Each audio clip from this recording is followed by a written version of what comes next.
Et qu'est-ce que tu penses que les autres apprécient chez toi? Je sais un peu, ils apprécient mon sérieux, ma fiabilité, ma réserve, des choses comme ça. Agnès, comment prends-tu tes décisions? Je pèse longuement le pour et le contre. Je ne suis pas impulsive. Je réfléchis, j'analyse. Je ne vais pas forcément très vite, mais quand je prends une décision, elle est vraiment sûre. Tu nous as dit que tu ferais ce qui te plaît. Alors qu'est-ce qui te plaît? Qu'est-ce qui me plaît Qu'est-ce qui me plaît? J'aime être occupée. J'aime faire des choses, remplir mes journées. J'aime pas trop l'inaction. J'aime assez faire des choses seule. Pas tout le temps, mais de temps en temps. J'aime être active, j'aime me sentir vivante, j'aime me sentir pleine d'énergie. Il y a pas mal de choses qui me plaisent. Agnès, qu'est-ce qui te motive le plus dans ton travail actuellement? Facile. Être reconnue comme quelqu'un de compétent. Agnès, comment tu fais pour t'habiller le matin? Eh bien, le matin, quand je m'habille, d'abord je regarde le temps qu'il fait et ensuite j'accorde une certaine importance à tout coordonner. C'est-à-dire, je m'attache aux détails. J'ai toute une collection de montres et je choisis la montre qui va en termes de couleur ou de forme avec le reste de ce que je porte. J'ai toute une collection de bagues, c'est pareil. Et tu vois, j'accorde de l'importance aux détails.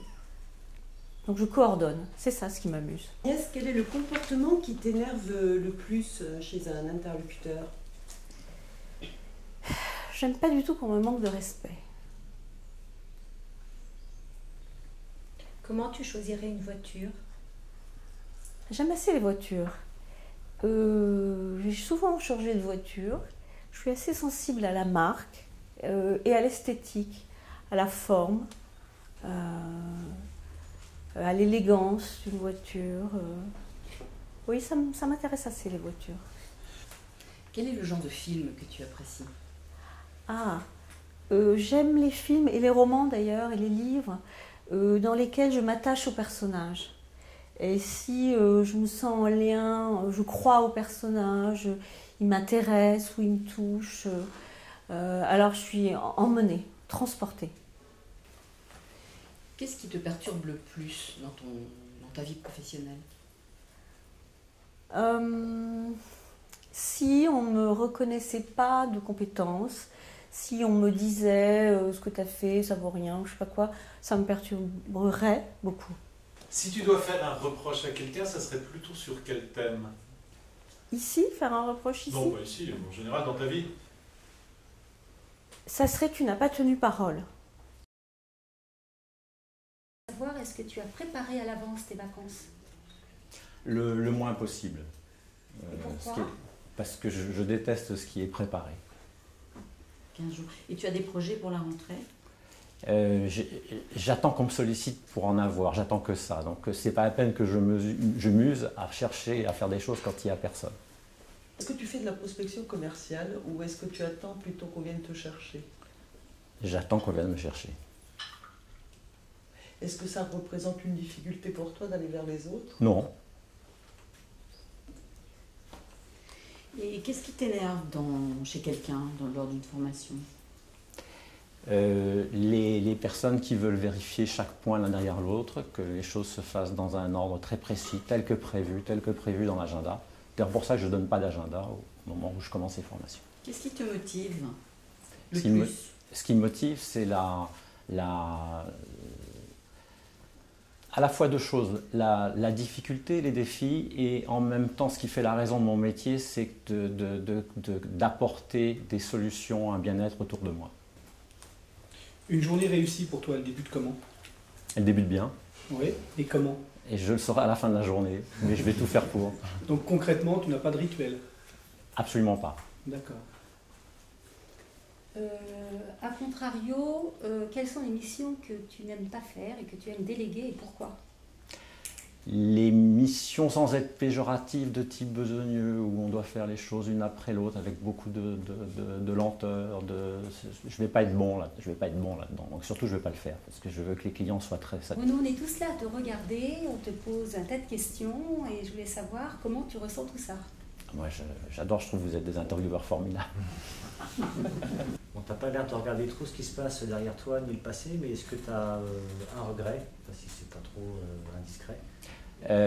Je vis avec le présent, j'ai une grande faculté à oublier le passé, je l'intègre, donc pas spécialement. J'ai fait plein de choses dans ma vie, c'est bien. Des choses bien et des choses moins bien, mais c'est bien. Et une aventure que tu aimerais vivre? Ah, celle que je vis aujourd'hui. J'ai créé mon activité il y a 3 ans, c'est génial. Et dans le domaine non professionnel? Non professionnel, j'ai vécu beaucoup d'aventures. J'ai entendu. Et donc,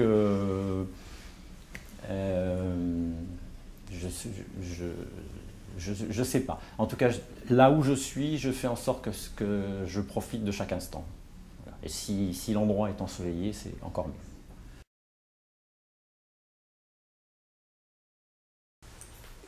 Christine, on te demande de te qualifier en 4 mots. Que dis-tu? Exigeante, empêcheuse de tourner en rond, rigolote, fatigante. Merci. Qu'est-ce qui justifie qu'on puisse te dire que tu es fatigante? Du fait que je sois exigeante, que j'ai tendance à en demander, et aussi parce que j'ai besoin que ça bouge. Quel est le pire que quelqu'un pourrait te dire? Je suis ringarde. Non, et j'irai de façon plus sérieuse, que je tiens pas la marée, ou je suis pas digne de fiabilité, de confiance. Voilà, je suis pas là. J'ai pas été là. Je ne sors jamais d'une formation en disant que j'étais excellente. Je suis la reine, moi toute seule, en me disant ouais c'était bien, oui mais il y a ça, et il y a ça, et t'as pas fait comme ça. Et puis là, j'ai bien vu qu'un tel, il n'avait pas vraiment adhéré totalement. Donc déjà, moi j'ai tendance à m'attraper par l'oreille, et voilà, ça peut servir l'humilité. Si vraiment je ressens ou qu'on me renvoie, hein, on me l'écrit ou on me dit c'était pas du tout concluant votre truc, ce qui peut arriver en rendez-vous commercial ou autre, ou en formation, je suis mal. J'ai pas été à la hauteur. Pourquoi pourrais-tu te battre? Ah, pour une cause à laquelle je crois, oui. Pour vraiment des choses qui me semblent... Je les imposerai pas, mais c'est vraiment... j'ai le sentiment que sur quelque chose qui me tient vraiment à cœur, qui est un fondamental. Hein, on usurpe, on spolie quelqu'un, oui, je prends le flambeau. Est-ce que tu aimes qu'on te fête ton anniversaire? Non. C'est un principe. Et je respecte. Je vis avec des gens qui aiment bien qu'on fête leur anniversaire. Je ne suis pas moteur dans ces cas-là. Par contre, je suis moteur pour des surprises. Je n'aime pas qu'on me fête mon anniversaire. Enfin, je n'aime pas. J'accepte. Hein. Si on me fait un cadeau, je ne vais pas dire non. Mais en même temps, dans mes principes, je me dis que c'est plus facile de surprendre quelqu'un qu'on aime à un moment où il ne s'y attend pas, à un moment où ça va vraiment lui faire un clin d'œil avec un truc. Tu sais, tu tombes sur un objet et tu te dis, tiens, mais ça... mon ami, une copine, un ami, mon enfant, ma grande fille, elle va être trop contente. Et là, tu fais semblant. Moi, je me rappelle quand mes gamins étaient petits, je faisais semblant de les fâcher en disant ouais, c'est insupportable de voir tous les deux dans la cuisine tout de suite dans un quart d'heure. Et en fait, je leur avais fait un cadeau et c'était, ils faisaient semblant d'être contris en disant ah, qu'est-ce qu'elle donne maman, et c'était waouh, t'es trop gentil. Et là, c'est ouais, c'est la fête. Et tout. On ouvre du champomis et on va devant la cheminée.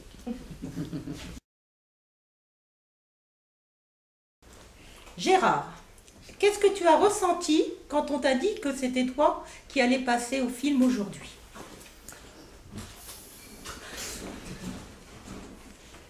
T'as pas une autre question? Non, franchement.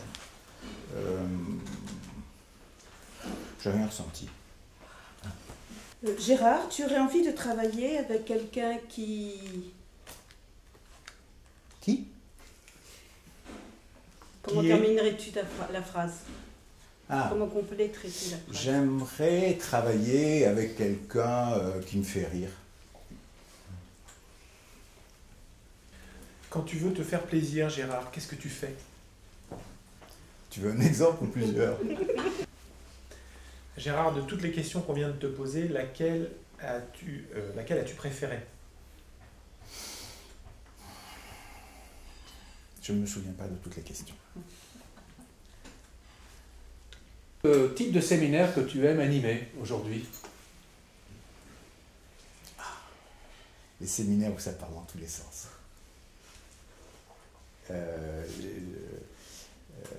Peut-être qu'aujourd'hui, je me sens détaché de soucis vraiment financiers, de réussir, etc. Mais vraiment, les séminaires où je m'éclate le plus, c'est justement des séminaires où il y a de l'imprévu. Et ce sont des séminaires aussi où je vois les participants vraiment prendre du plaisir et sortir dans le cadre du cadre des conventions, quoi. Là, waouh. Et en règle générale, l'observation aussi, c'est que finalement, l'objectif, il est aussi atteint, mais par d'autres chemins. Ça, c'est vraiment le grand plaisir de ces quelques dernières années, ça. Ouais. Et qu'est-ce que tu as appris de ces changements?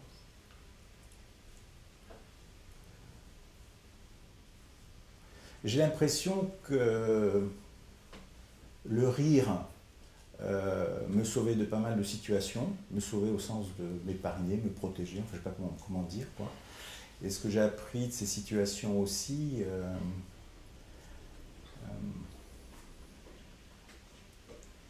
me concernant, c'est que... Allez, je dirais, oui, ce que j'ai appris là, récemment, c'est peut-être aussi en lien probablement avec ces expériences, c'est que il fallait que je m'accepte comme j'étais, qu'il fallait que j'accepte mes qualités et que je les reconnaisse, et il fallait que j'accepte aussi chez moi les parties qui n'étaient pas chouettes.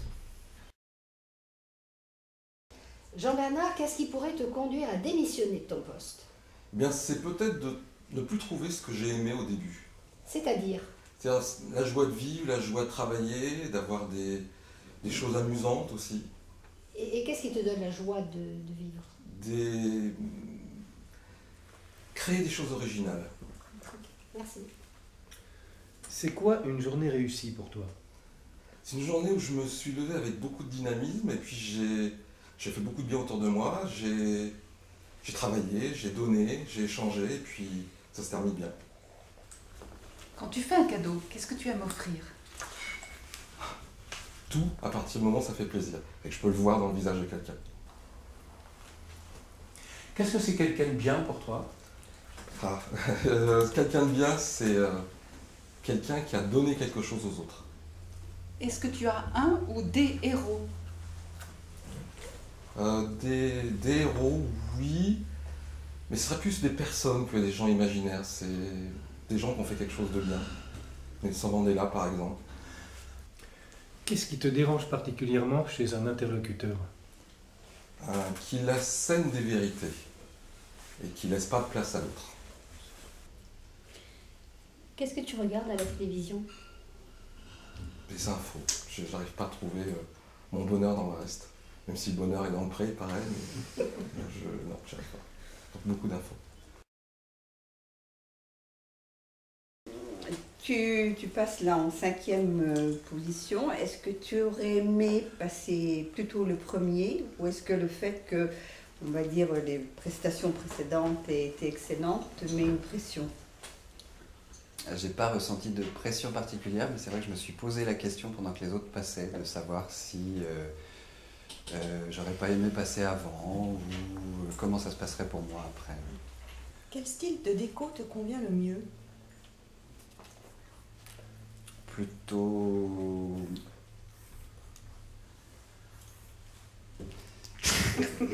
J'en ai plein qui passent là. Donc, comment dire... Style de déco qui me convient le mieux, c'est simple. Simple, pratique. Simple, pratique et joli. Quelle serait ou quelle est ta plus belle réussite? Mon enfant. Pourquoi? Pourquoi? Parce qu'il remplit ma vie de joie au quotidien, parce qu'il m'apporte énormément de choses, c'est une vraie ressource. qu'il est mon professeur du quotidien. Michael, dis-nous pourquoi tu es devenu comédien, s'il te plaît. Pourquoi je suis devenu comédien? Parce que j'en avais besoin. Parce que j'en avais besoin pour arriver à m'exprimer, à sortir de ma coquille. Je n'ai ressenti un réel besoin à un moment dans ma vie, et assez tôt d'ailleurs, parce que j'ai commencé le théâtre, j'avais 11 ans. C'était sous l'impulsion de ma mère la première fois, mais je lui en ségrais depuis. Quel est le cadeau que tu as reçu déjà qui t'a fait le plus plaisir? Le cadeau que j'ai reçu déjà et qui m'a fait le plus plaisir...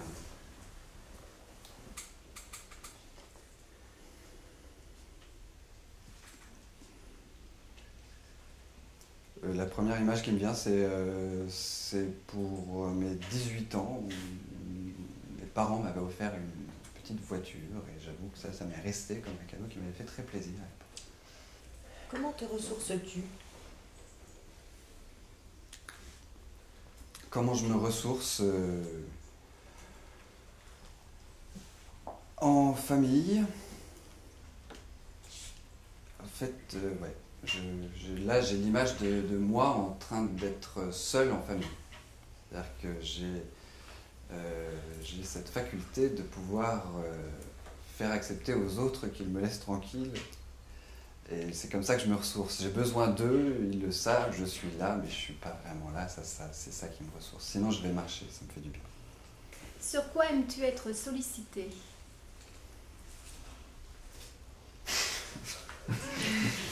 J'ai cherché longtemps ces questions. Alors, je reste. Sur quoi est-ce que j'aime être sollicité? Pas grand-chose.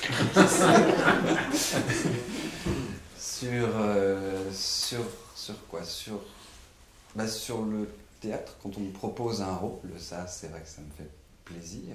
Ça, j'aime beaucoup. Je crois que j'aime bien être sollicité, en fait. J'aime bien qu'on vienne me chercher, mais là, la question, j'ai pas de réponse, a priori. Tu parlais de voiture tout à l'heure. Tu préfères cabriolet sport, limousine ou vieux taco? Je suis en moto.